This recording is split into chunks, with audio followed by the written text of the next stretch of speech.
So in preparing for this lecture, I stalled for a long time over what to speak about. The thought that I'd have 45 minutes entirely to myself, during which I could address any topic of my preference, raised so many possibilities that, a bit like when you're scrolling through Netflix and can't choose what to watch, the options quickly became incapacitating. And I mean this as a form of self-criticism. I don't mean it in an immodest way. I mean it as a form of self-criticism, acknowledging that my career, looked at retrospectively, seems like, or can seem like, a spree through topics without any unifying rationale whatsoever. And there's an early clue, maybe, in my choice of A-levels, which were taken impossibly long ago now, in the year 2000. English literature, predictably enough, and then chemistry and mathematics, which is a slightly odd choice. Subjects chosen not for their galvanizing dissimilarity or on the grounds that they might be mutually illuminating in some way, but because I just couldn't make up my mind. And since then, through the years of being a student and then an academic at civic universities, I've had the very good fortune to make a living from not making up my mind. And a lot of it has come down to luck. Some of it is due to boredom. I tend to get quite fidgety when I stay still for too long, metaphorically speaking. But the main part of it comes from just wanting to follow my nose and from being excited by not quite knowing where in the end I'm going. And the writers on whom I've tended to work, George Orwell, Ford Madox Ford, Aldous Huxley, Wyndham Lewis, didn't know how to make their minds up either. They were polymaths in some respect. They were, or if you want to put it slightly more accessibly, and I certainly don't associate myself with them at that level, they were sort of chronic non-specialists. And I find them so fascinating in part because I find myself increasingly professionally unspecialized. And this is a condition of the modern university, a good condition of the modern university, which requires many of its academic employees to split their attention between teaching, research, and administrative work of various kinds. My research began in questions to do with utopian thinking, that is, in a concern with the possibly impossible idea of a perfect or at least radically improved society. And when I got my first permanent job at Nottingham, I had an opportunity to set up a specialist teaching option on dystopian fiction, that is, novels and some films concerned with what Susan Sontag, writing about disaster stories, has called primitive gratifications, or the aesthetic enjoyment of suffering, or with what the novelist Maggie G in her dystopian novel The Ice People of 1998 depicts as the illusory, imagined future of shared freedom, a beach, sand dunes, small feet running. Now, at least 2 of the students who took that module, I think, are in the room right now, somewhere. Some of them are. I can't see them at the moment. There's one. And they'll surely remember that one of the things we spoke about was what the word dystopia itself means or can be thought to mean.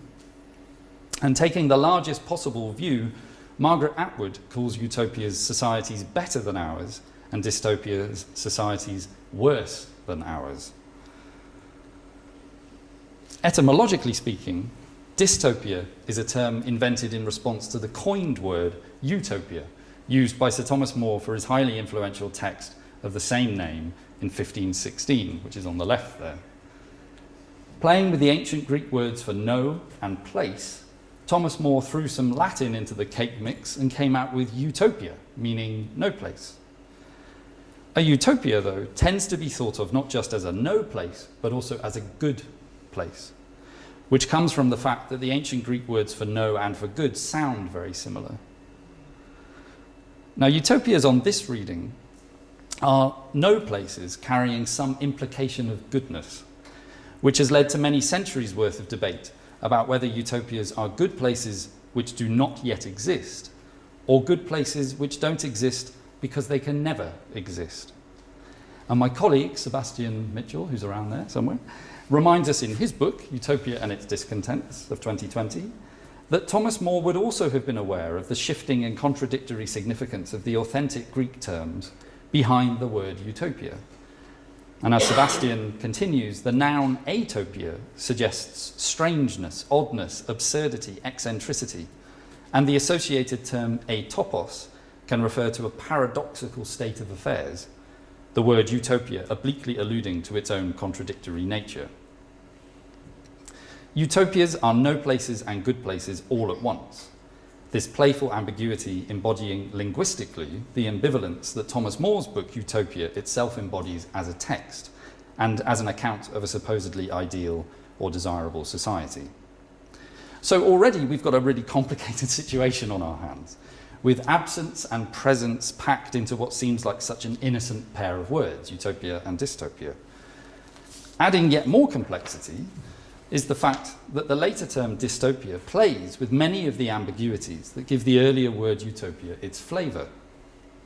Both terms evoke the sense of words like topic and topical to mean related to or concerned with place, such as when we speak of a topical or a local anaesthetic. The dis prefix makes us think of words like dystrophy, dysphagia, and dysfunctional, these terms conveying the idea of something that doesn't work in the way it can or should. Dystopias then are bad places, sites or communities or locations or worlds or even planets that aren't doing what they might otherwise be doing. And we sometimes use the word dystopia to mean any such bad place, but now I want to limit things to the stricter sense of a literary dystopia, to books like the ones announced in the blurb for this event. And these ones: Aldous Huxley's Brave New World, George Orwell's 1984, P.D. James's The Children of Men, Margaret Atwood's The Handmaid's Tale, and Octavia Butler's The Parable of the Sower. These are texts that have meant and that still mean something to me. I've come to think that literary dystopias, and filmic dystopias too, are stories about bullies, the vain and the proud, who are precisely the kind of people depicted in P.D. James's The Children of Men. The petty bureaucrats of tyranny, men who relish the carefully measured meed of power permitted to them, who need to walk in the aura of manufactured fear, to know that the fear precedes them as they enter a room and will linger like a smell after they have left, but who have neither the sadism nor the courage for the ultimate cruelty. Our world seems increasingly to be filled with such individuals, insecure people in powerful positions who desire to be considered authoritative, expressing their self-disgust through cruelty. The petty bureaucrats of tyranny, to use James's phrase, are everywhere in dystopias too, not least because, as a storyteller, it's often more interesting to focus on the people just next to the seat of power, rather than the seat of power or the powerful centre itself. Whatever the newspapers might say, the real villain of Orwell's novel 1984 is not Big Brother. It's O'Brien, who's the man next to him, if Big Brother, that is, exists. And O'Brien is a man described in the text itself as a priest, parent, and teacher. So watch out. He is, and I owe this point to my colleagues in Orwell studies more generally, the Minotaur at the centre of the labyrinth. Now, much though I was tempted to make it one, this isn't a lecture about Orwell in disguise, nor is it a lecture about how deeply connected to each other most texts in the literary dystopian tradition can be. For instance, I'm not going to talk about the fact that Orwell wrote 1984 at least in response to Huxley, who taught Orwell briefly at Eton and who thought he predicted the future correctly and Orwell wrongly. I'm not going to talk about the fact that Atwood wrote The Handmaid's Tale partially in response to Orwell, though I do want to discuss the appendix to Atwood's novel, which was clearly inspired by the appendix to 1984. I'm not going to talk about how P.D. James packs any number of discrete references to Huxley's Brave New World into her dystopia, The Children of Men, nor how one of her novel's most gruesome sequences, a mass suicide, takes place in Southwold in Sussex, the setting for much of Orwell's little-known novel, A Clergyman's Daughter, and indeed the place his parents retired to after the First World War. You see where I'm going. Butler's Parable of the Sower shows us where Orwell's influence or legacy is inapplicable. This is a novel about the looming death of the planet, a novel that avoids Orwell's shadow and goes to places he didn't and couldn't. Which brings me to the subject of what I am going to be talking about this evening, the enjoyment of these stories, what I've called good bad books, i.e. books about bad places that are good because they're written well, or because they have some aesthetic or stylistic interest. And having said a moment ago that this isn't a lecture about Orwell in disguise, I now have to say that it is a lecture about Orwell in disguise, because I'm borrowing this term from his 1945 essay of the same name, which in turn borrowed it from the writer G.K. Chesterton. Orwell defines a good, bad book as the kind of book that has no literary pretensions, but which remains readable when more serious productions have perished. And his examples are things like the Sherlock Holmes stories, Bram Stoker's Dracula, Arthur Conan Doyle's King Solomon's Mines, and Harriet Beecher Stowe's Uncle Tom's Cabin. And I don't mean the term in quite this way, and I do think that literary dystopias have aesthetic and literary pretensions and that they're very good often. But that phrase is very useful, and I mean it rather as a way to signal a strange effect of pleasure dystopias seem to produce. What a moment ago I referred to through Sontag as primitive gratifications. Maybe it would be more accurate to call it a thrill. The kick or buzz of horror, the satisfaction taken in being scared by someone or something who knows how to scare you. Writing during the Cold War in 1956, the philosopher Bertrand Russell claimed that 1984 is a gruesome book whose readers rather enjoyed the frisson or shudder that its horrors gave them. And we've continued to enjoy that shudder, that surge of excitement, ever since, not only in reading 1984, which has never been out of print, but in reading dystopias written everywhere. Aldous Huxley called it a magnetic centre of attraction, or the pain of fascinating horror. We might be tempted to attribute this fascination with the awful to the Aristotelian theory of catharsis, the process of purging through aesthetic experience strong feelings such as fear, anxiety, and sadness. Yet this may not be a good way to think about the matter. For instance, the psychologist Paul Bloom has suggested that the pleasure of horror and tragedy can't be explained as some sort of blissful afterglow, not least because the theory of catharsis, as a theory, has a contentious basis, or even lack of basis, in scientific fact. It is just not true, Bloom writes, in relation to horror movies, that emotional experiences have a purging effect. To take a much-studied case, watching a violent movie doesn't put one in a relaxed and pacifistic state of mind. It arouses the viewer. These are his words. People don't leave horror movies feeling mellow and safe. They don't walk out of tragedies feeling giddy. The typical result of feeling bad, he adds, with hilarious understatement, is feeling worse, not feeling better. So on this view, the pleasure to be taken in dystopias isn't a purgative process. We don't enjoy them because in the awfulness of the scenarios they depict, they allow us to get rid of some negative feeling. Whatever kinds of enjoyment they do provide might, in the end, be less to do with the pleasure to be taken in their textual intricacies and difficulties, or what the theorist Roland Barthes might have called their writerliness. Counterintuitively, it might have more to do with the possibility that dystopias don't, or can't, on their own, achieve the job of overcoming bad places we are often so quick to assign to them. Literary dystopias describe bad places very well indeed, but quite how effectively they challenge bad places, in the real world at any rate, is debatable. Now, I used to joke with students, and still sometimes do, yeah, you'll have to be the judge, that the genre of literary dystopia is wildly unsuccessful. If the goal of dystopias is to warn us about bad futures, then they're doing a really spectacularly awful job. Very good at noticing, perhaps less so accomplished at actually preventing them. The very fact that they continue to be written points to their ineffectiveness, on one view at any rate, in getting us to listen to them. J.G. Ballard sometimes used the metaphor of a road sign to describe his dystopian novels, comparing them to warnings of danger ahead without wanting to make them into prescriptive sanctions. Octavia Butler described the unfinished sequence of novels beginning with Parable of the Sower as a set of cautionary tales. I have never written about a world I want to see develop. I despair about the way we human beings injure ourselves and lay waste to the environment. The stupid things we do. We've always done them, and chances are we always will. That's the kind of animals we are. This leaves me with the feeling that the kind of world I would like, and that makes sense to me, is not possible with the material we've got to work with. Butler's doubting perspective is extended by Gloria Steinem, who writes, "If there is one thing scarier than a dystopian novel about the future, it's one written in the past that has already begun to come true."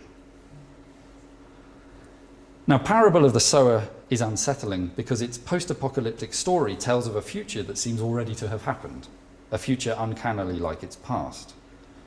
Set initially in a gated community near Los Angeles, where wildfires and the ensuing destruction of districts and neighborhoods due to fire damage and civil unrest is commonplace, Butler's novel is a story that has social segregation and polarization at its heart.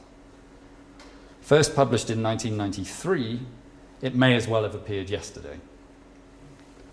Saturday, February 22nd, 2025. We ran into a pack of feral dogs today. We went to the hills today for target practice. Me, my father, Joanne Garfield, her cousin and boyfriend Harold, or Harry Bater, my boyfriend Curtis Talcott, his brother Michael, Aura Moss and her brother Peter. Our other adult guardian was Joanne's father, Jay. He's a good guy and a good shot. Dad likes to work with him, although sometimes there are problems. The Garfields and the Baters are white and the rest of us are black. That can be dangerous these days. On the street, people are expected to fear and hate everyone but their own kind, but with all of us armed and watchful, people stared, but they let us alone. Our neighborhood is too small for us to play those kinds of games. This is not the future of Orwell's Big Brother, Newspeak and the Thought Police. It's a world of bullies, an America in which society has collapsed, the president is a tyrant, patriarchy is triumphant, and slavery not far behind yet again. One of the games that Butler's protagonist, Lauren Olamina, identifies is power and the ability to inflict suffering. But, she asks, if everyone could feel everyone else's pain, who would torture? Who would cause anyone unnecessary pain? Burdened with a superhuman ability to feel other people's pain, a form of hyper-empathy, Lauren is the voice of conscience in a dystopian landscape that merely takes the social trends of the early 1990s to their logical, brutal endpoint. Maybe it's that the future's badness continues to outstrip itself, requiring an unending stream of increasingly nightmarish dystopian texts to be written about it. Or maybe it's because we've become addicted to distress, because we can't get enough of the bad feelings dystopias elicit in us. Or maybe, as my friend Kat Whitehouse recently quipped, it's because our worst fears about the future are coming true, and dystopias help us to prepare for whatever comes next. And to go back to Paul Bloom, we might think that the aesthetic experience of what he calls worst-case scenarios serve as useful practice for bad times, exercising our psyches, in his words, for when life goes to hell. And these are certainly possibilities. As Lauren, in Parable of the Sower, puts it, writing about a very different kind of text, but resonantly all the same, I'm trying to learn whatever I can that might help me survive out there. I think we should all study books like these. Dystopias can help us more accurately to diagnose a wealth of social, political, and ecological problems. Yet they can also make a virtuoso performance of diagnosis itself, turning identification into a kind of reward for something we know is missing or about to disappear. It might seem strange to think that dystopias can soothe their readers when so much of what they depict is so upsetting.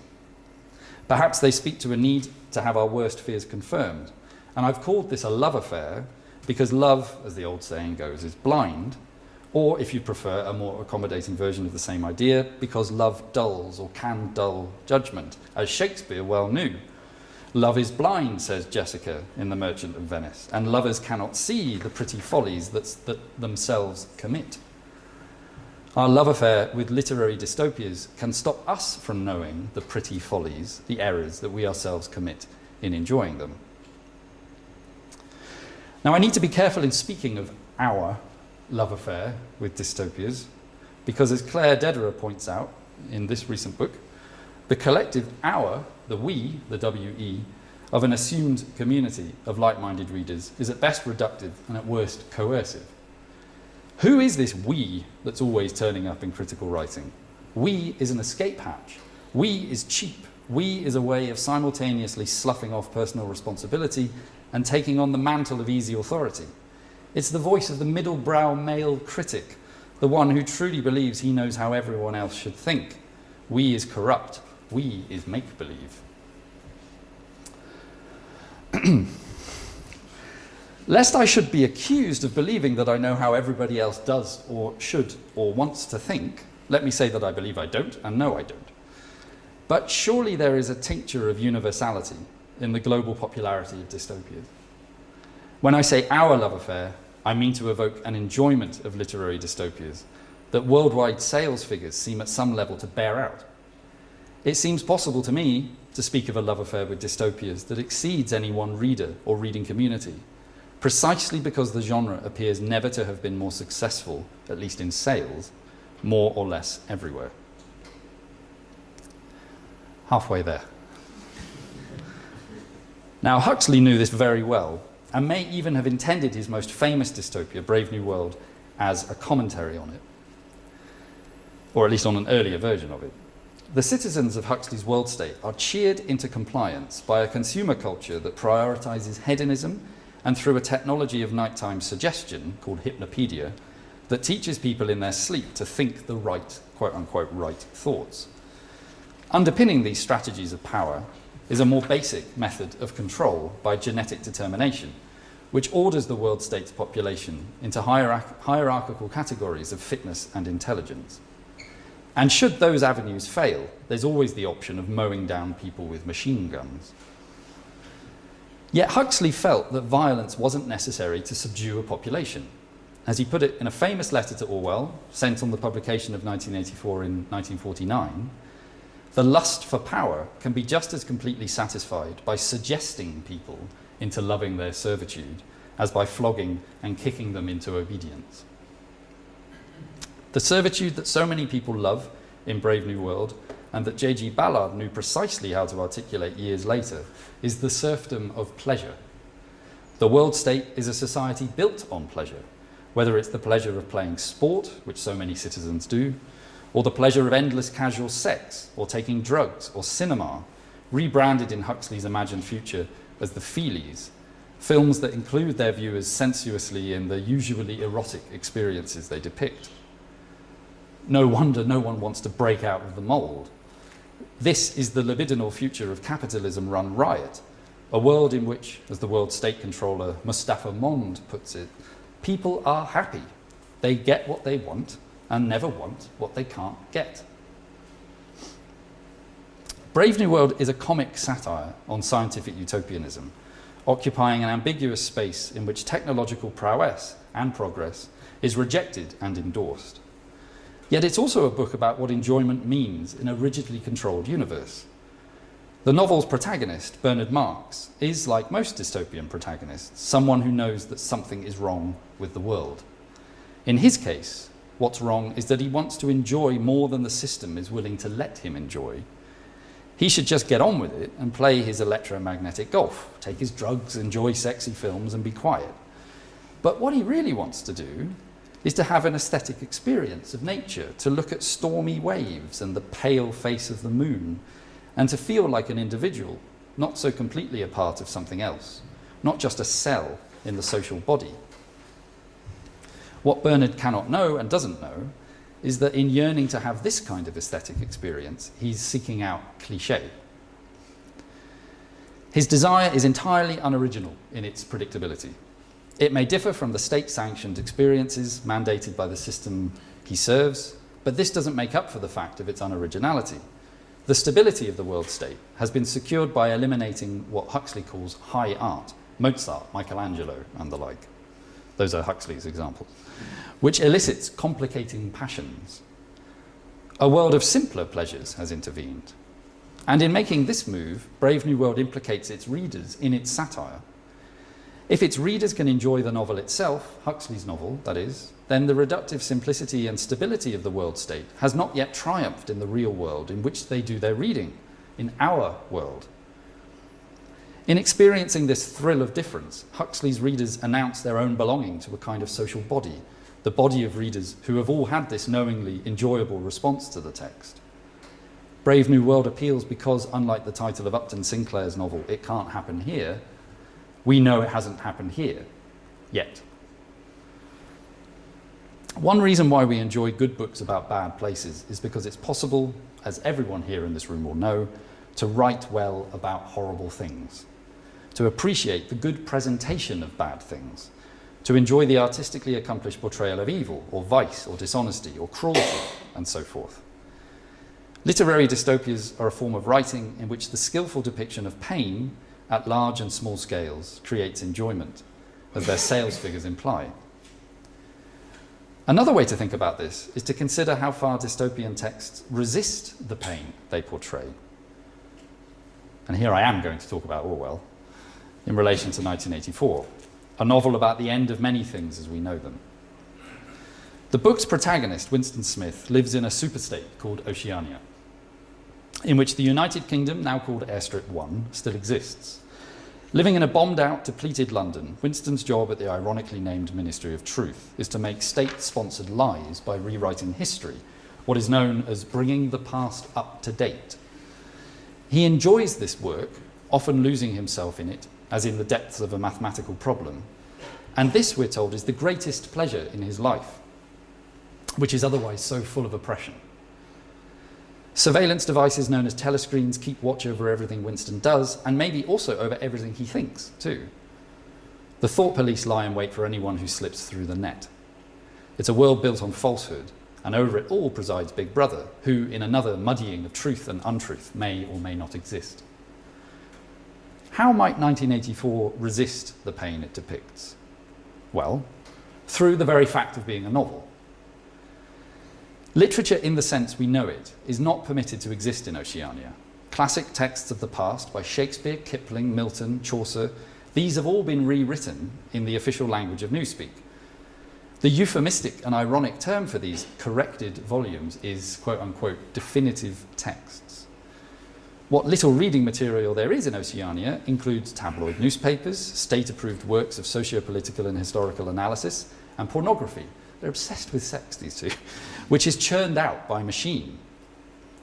Winston finds a way to cut through all this when he discovers an old junk shop from which he purchases a cream-papered diary. And to own such an object means death. Should it be discovered in his possession, as it surely will, he'll be whisked off to the Ministry of Love to be tortured into ideological obedience. And one way to resist compliance in this dystopia is to be creative. And this is precisely what the diary enables Winston to be. It lets him write, which is always a resonant thing for any character in a dystopia to do, or want to do. Writing in his diary enables Winston to express himself, to voice the thoughts and feelings that his masters want him not only to suppress, but also to be incapable of experiencing. When Margaret Atwood wrote her own version of this scenario in The Handmaid's Tale, published in 1985, she twisted the knife. In Atwood's imagined future, America, Gilead, women are forbidden to write, which is why her protagonist, Offred, tells her story through speech, recording it across 30 cassette tapes, which are then eventually discovered and transcribed. The text in which this discovery is announced is this novel's appendix, Historical Notes on The Handmaid's Tale, which concludes Atwood's novel and stands as an example of what Liam Knight, in his recent PhD thesis on the same subject, has called endotextuality, a form of text within a text that has some bearing on the main text it appends. And the premise of this endotext, a supplementary fictional text within the larger work of The Handmaid's Tale itself, is that the story we read in Atwood's novel is not written, but transcribed oral testimony, the spoken remnant of Offred's life. Many years later, an academic conference has been convened, the 12th Symposium on Gileadian Studies, no less, during which Offred's account is examined by the fictional Professor James D'Arcy Piaciotto, Director of 20th and 21st Century Archives from the University of Cambridge. And in reading the professor's account, we learn that the very name, The Handmaid's Tale, is a title assigned to the text by another male academic, Professor Wade, partly in homage to the great Geoffrey Chaucer, as the text puts it, but also to pun, and this is Atwood's language, on the archaic, vulgar signification of the word tale, a term used to reduce women to sex objects. It very quickly becomes evident that the priority of these scholars in dealing with Offred's story of suffering and neglect is not to learn more about the lived reality of her life, but to indulge in a certain kind of scholarly performance. Like James's The Children of Men, Atwood's The Handmaid's Tale is a beautifully written novel with much to enjoy in its stylish unfolding. It's a style that continually works to hide itself as a style, a technique of first-person narration that conceals how Offred's confessional story is imagined, and that part of what the novel does in imagining it is to brush the sand over its own footsteps. Yet the historical notes which close the book, and which readers sometimes skip, not knowing how important they are, raise the very uncomfortable thought that among Atwood's targets is the very thing I'm doing right now, here in this room, this evening, putting my thoughts about Offred's story in place of her story, allowing my professional representation of her life to stand in for her own traumatic documenting of it. And as I speak, it just gets worse and worse and worse. No amount of explanation of this can ever get round the basic need to allow herself to speak for herself.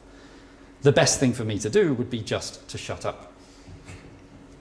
So if you haven't already, go read the book. And while you're at it, go read P.D. James, go read Octavia Butler.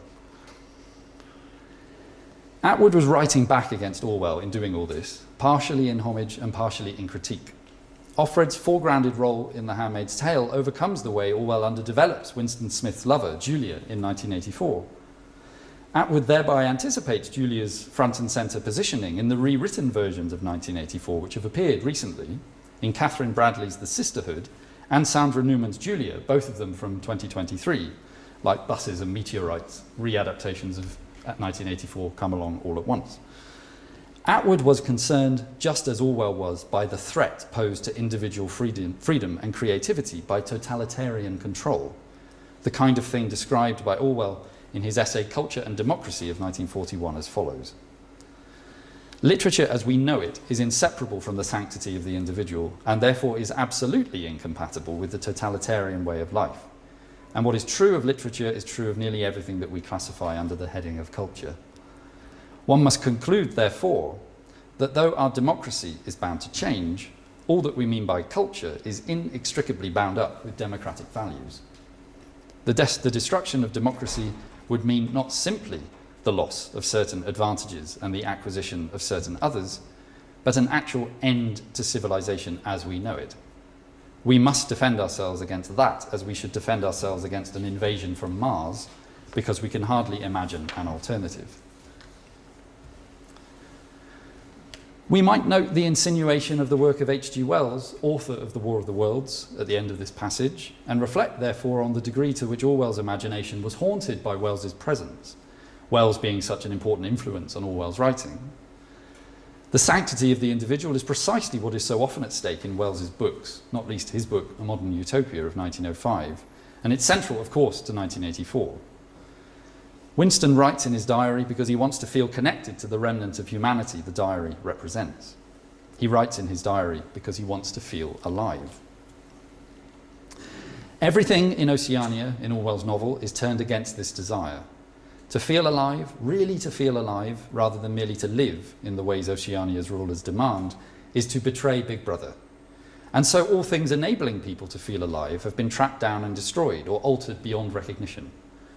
Those things which have not yet been found, such as Winston's diary and the glass paperweight he buys on another trip to the junk shop, are either soon to be discovered or already compromised by being available in the first place. To purchase them is to activate the inevitable process of their discovery and, in time, their destruction. The one thing that can't be found in this sense, and therefore the one thing that stands as a viable alternative to unsympathetic authoritarian power, is 1984 itself, the novel, the actual real-world novel in which Winston's story is told, whose textured, nuanced, symbol-laden and imaginatively humane contours oppose everything that Oceania and its rulers represent. The novel, 1984, is the answer to the problem it diagnoses, the medicine to its own ailment. Because reading 1984 means engaging in a process of sympathetic identification with other people, the characters in its story, the novel enacts a process outlawed in the story world it describes. There aren't any novels to read in Oceania. They've all been destroyed or rewritten. The novel depicting this world without novels, 1984 itself, is therefore all the more precious as an instance of what we stand to lose in a totalitarian way of life, as Orwell put it. Or at least so one very seductive argument about Orwell's novel and about other novels like it. You might include Brave New World and The Handmaid's Tale in this bracket too. The idea that 1984 resists the pain it depicts by being novelistic, by being a novel, is a fascinating one, though I admit that what I find fascinating about it is less the claim itself and more the desire it seems to convey. The desire for there to be some way to stop the global slide into totalitarianism that Orwell feared so deeply and which once again we have to deal with today. 1984 is a good bad book, not only because it depicts the badness well, but because it appears to smuggle into the depiction, into the processes of narrative representation which form its materiality, its literariness, a kind of saving or utopian goodness. And I choose that word utopian on purpose. Orwell's novel might be interpreted as itself a utopian answer to the dystopian scenario it imagines. But in my view, it can only ever be ambivalently or ambiguously so. The pleasure to be taken in reading a novel like 1984 might be the pleasure of knowing that the very act of reading about Winston Smith's awful experiences enacts a process perennially under threat in his world. But I suspect, and bear with me, that the truer pleasure is the pleasure to be taken in knowing that this idea, the idea that a novel might in some way be the solution to the problem it articulates, is a consoling fantasy, or at least it can be. Then again, the consoling fantasy might be the consoling fantasy. On and on we go, into a hall of mirrors of competing possibilities, and on we go into a realm of potentially endless self-contradictions, all of them pointing to the greater enjoyment in complexity that Orwell's novel provides. Still with me? Now, there may be more than a whiff of modernism in these textual complications, and by this I mean that even a text like 1984 borrows more freely than might seem probable at first glance from the modernist tradition associated with writers like T.S. Eliot, Virginia Woolf, and Ezra Pound. Another dystopia that falls into this same bracket is P.D. James's The Children of Men, surely the only dystopia, at least in my reading, to have the word crenellated in it, which is a wonderful word. A text depicting a time after the sudden end of human fertility when all pleasures of the mind and senses seem to be no more than pathetic and crumbling defences shored up against humanity's ruins. Set in 2021, The Children of Men is now basically unreadable without the COVID-19 pandemic in mind. Reading this novel now, we have the peculiar experience of reading a novel about the future from a perspective only just beyond that future. The pleasure to be taken in James's novel, therefore, is at one level the pleasure of an informed retrospect, the satisfaction of being part of the future anticipated by a text looking ahead to a moment it couldn't and didn't know. Another kind of pleasure to be had in reading this book is the pleasure of recognizing allusion, with an A, allusion. This is another dystopia with a diary-writing protagonist, Theo Farron, who doesn't live in a totalitarian police state, but who nevertheless uses his journal, as does Winston Smith, to impose order and purpose on the shapelessness of existence. It's a novel about the comfort of culture, or more precisely about the assumption and the illusion, with an I, of culture being able to comfort a world in which the future has lost all meaning. Tidying my garage recently, I discovered a folder containing my A-level English coursework. I knew it was there already, I just thought I'd put it in like this. The title of which was, Why Is It Always Raining in Utopia? Now, I remember being given that question by one of my English teachers. The less said about my adolescent answers to that, the better, I think. But it remains a good question, precisely because it points to the dystopian presence coiled inside the utopian imagination. Utopias are imagined societies, fictional good places into which writers project some fantasy or dream of betterment, growth, or perfection. Utopias can be constructive fantasies, ways of pointing to something unlikely or impossible in order to help us find the road towards a better way of doing or being. Utopias can also be destructive illusions, ways of thinking irresponsibly or deceptively about an issue in order to pull the wool over someone's eyes. It depends to some extent on perspective. Dystopias are the opposites of utopia, the flip side to the utopian coin. If utopias evoke radically better societies, dystopias bring us face to face with nightmares. Utopias tend towards happiness or euphoria, whereas dystopias tend towards suffering or dysphoria. Both are modes of satire, but they achieve their satire through different means.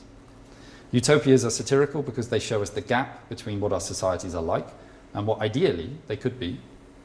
Dystopias are satirical because they show us how far our societies can fall and the dark places to which political idealism can lead. Dystopias show us what people do, as Octavia Butler puts it, when they, in her words, have the power to make others even more miserable, when they have become convinced that the only way to prove to yourself that you have power is to use it. This hasn't been an overtly political lecture, although everything I've been speaking about has resonant political properties. If I've had a political point to make this evening, it's been a very vague and indirect one, which is simply that literature matters as part of our lives. And I'm preaching to the choir here. Most of the people in this room no doubt share this conviction or some version of it. If you don't share it, if it sounds like a smug piece of liberal humanism, then I'd encourage you to think about it the next time you reach for a book to sustain you in some way, or when you affirm the value of reading, or when, without notice, a much-loved bookshop on a high street or a public library disappears. The good, bad books I've discussed are concerned with larger problems: the fate of the individual, the insidiousness of pleasure culture, the destructions of patriarchy, and even the end of the planet as we know it. They're small books about big things.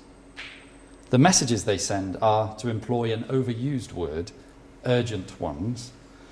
Yet our love affair with dystopia indulges the very value that the dystopias themselves so frequently imagine the end of: the enjoyment of literature, the finding of some value in learning about imagined others. Thank you.